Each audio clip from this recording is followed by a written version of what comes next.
In today's video, I'm going to teach you how to add text in Affinity. By the end, you'll know exactly how to open the app, choose the right tool, and type clean, editable text onto your canvas with confidence. First, open the Affinity app on your computer. This works the same way whether you're using Affinity Designer, Photo, or Publisher.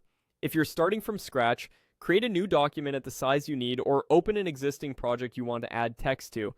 Take a moment to make sure you're on the correct layer or artboard so your text lands where you expect. If your canvas looks tiny, zoom in a bit so you can place your text precisely. Next, look to the toolbar on the left and select the Artistic Text tool.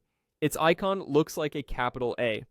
If you see a different text icon, click and hold to reveal the text tools and choose Artistic Text from the flyout.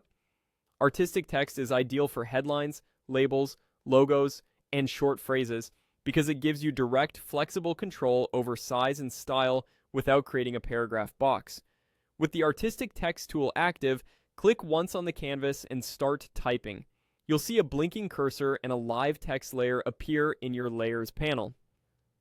Don't worry too much about exact size yet, just get your words down. Once your text is in place, you can refine it right away using the Context toolbar at the top. Change the font family, adjust the weight, tweak the size, and set tracking or leading if needed. If the text looks stretched or squashed, make sure you're changing the font size rather than scaling unevenly with the handles. To reposition your text, select it and drag to a new spot. Use the alignment guides to snap to centers or edges for clean layout.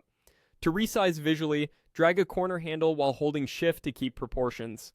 For color, pick from the swatches or the color panel. Solid fills work great for readability, and you can add a subtle stroke in the stroke panel if you want extra contrast against a busy background. If you don't see your text, check that you're not typing on a hidden or locked layer and confirm your text color contrast with the background. Zoom in to verify it isn't just very small. And if your letters appear all caps or spaced oddly, look in the typography settings to disable small caps or adjust tracking. That's it. Open the app, choose the Artistic Text tool, and type your text. With these tips, you'll place and style crisp, editable text in Affinity in just a few clicks.